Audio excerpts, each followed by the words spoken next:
Alright guys, so what's up? Not much. You're boosting your car, you need some parts. So what are you gonna buy?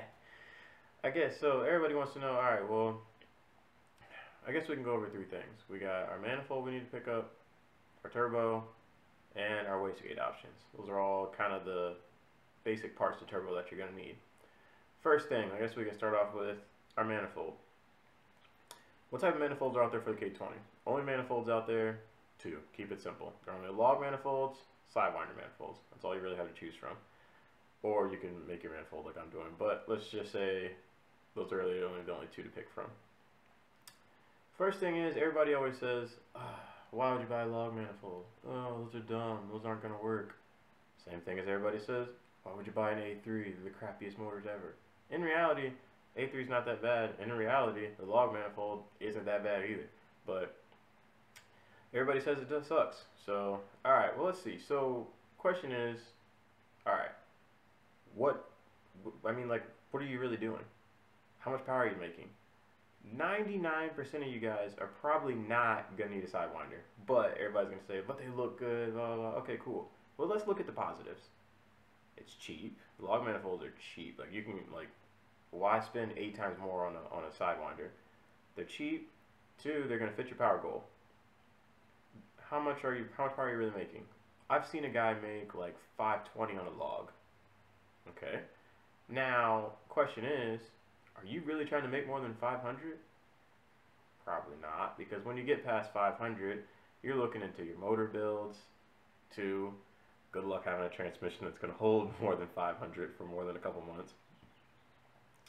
You're going to need a clutch to hold that, and you're going to need a fuel system for that, let alone the other things that you're going to need. But just those 4 things right there, I mean, the motor builds can cost you a couple $1,000 easily.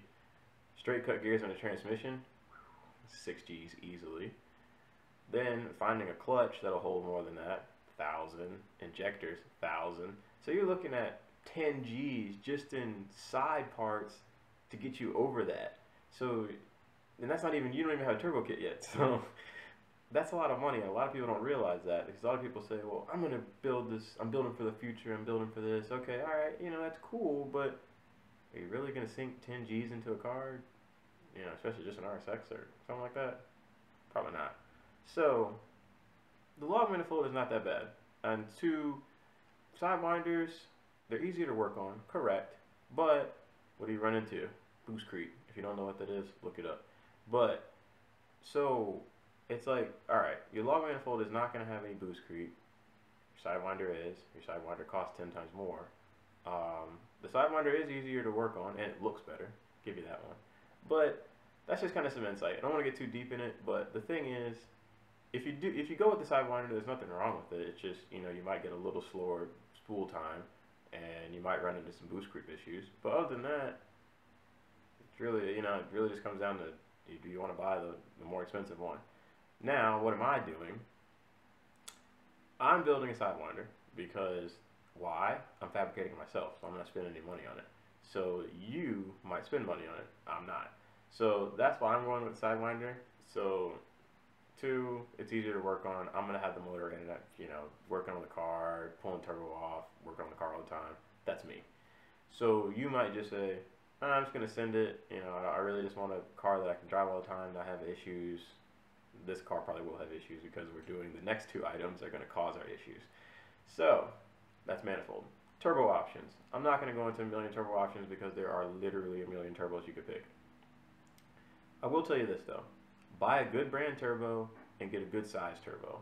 That's like the 2 things to stick to in buying a turbo. Like, don't go buy a cheap brand turbo, and then don't go buy a turbo that you're not going to use for your size build. Those are like the 2 like no-nos for turbos. So, like, don't buy a cheap brand and then don't buy a huge turbo. Like, or even if you do buy a nice brand, don't buy a huge turbo. Like, don't buy a turbo rated for 950 horsepower if you're only shooting for 450. Like, why would you buy that big of a turbo? You're not making that much power. And the same thing, people go back to, well, I'm going to expand in the future. Okay, you're going to expand in the future, but you're making, why shoot for 450 now when you could just, are you really going to spend that 10 G's to get you up to 950? Probably not. So say, be smart with it. Get a good sized turbo, because the smaller turbo is going to spool faster. Your car will be faster. So, and you spend less money. So you spend less money, your car's faster, and your spool time is quicker with the smaller turbo. So just get a turbo that's good for your size. Like, if you're shooting for 450, buy a 600 horsepower turbo. Don't buy a 1,000 horsepower turbo. It's not doing you any good. Okay, so that's kind of turbos. It's a lot to get into, but we're just going to stick with that. Now, lastly, wastegate options. I kind of want to keep this video not too long, but wastegate options. There's 3 sizes you can run. There's different places you can run them. Where am I going to put them? Most guys get away with a single 38. It works. It's just, it's foolproof. It works. A single 38, it works. If you're not running a big turbo, big boost, it'll work. Now, most guys that are running their sidewinders, they're probably not going to have a 38 on there. They're probably going to have a 44 V-band on there or something like that. Once again, 44 V-band works too, bleeds off a little bit more boost. And then there's also the big ones, which you can get like a 60 millimeter V-band welded on and run a 60 millimeter gate. That'll bleed off a lot. So, 2, if you go sidewinder, once again, we talked about the boost creep issues, kind of known on sidewinders. So you might need that big wastegate on the sidewinder to deal with the boost creep issues. So that's something you need to look into before you I guess start purchasing your parts. Lastly, do not buy a cheap wastegate. I repeat, do not buy a cheap wastegate. Now, for my problems, what are we doing now? Everybody says, well, what are you buying? I'm buying the cheap wastegate because I'm going to buy a cheap turbo just because you guys said you wanted to see a budget build. I already have 2 turbos. I do not have wastegate. Well, yeah, I have the wastegates. So, but I don't have the nice wastegates yet because I'm going to do basically like a 2-part build. I'm going to put the cheap parts on and build it for the nice parts. So when the cheap parts mess up, we can see that. So would I recommend you buying a cheap turbo? No. Would I recommend you buying a cheap wastegate? No. Am I buying those? Yes. I have brought an eBay turbo and I have a Precision 6266. So that's the turbo I'm going to be running on my car. So, but then again, you have to look at your price range here.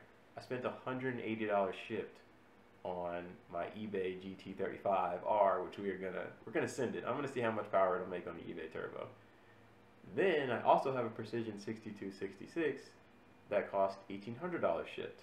See, so it's like, look at your range here, so I wouldn't recommend going cheap, but I also wouldn't recommend buying some big turbo that you're probably not going to use. We're going to send it because I want to see how much power it's going to make. If it blows up, it blows up. Who cares? If it's an A3, we can buy another one for $100. So, that's the turbo I'm going to be running. Wastegates.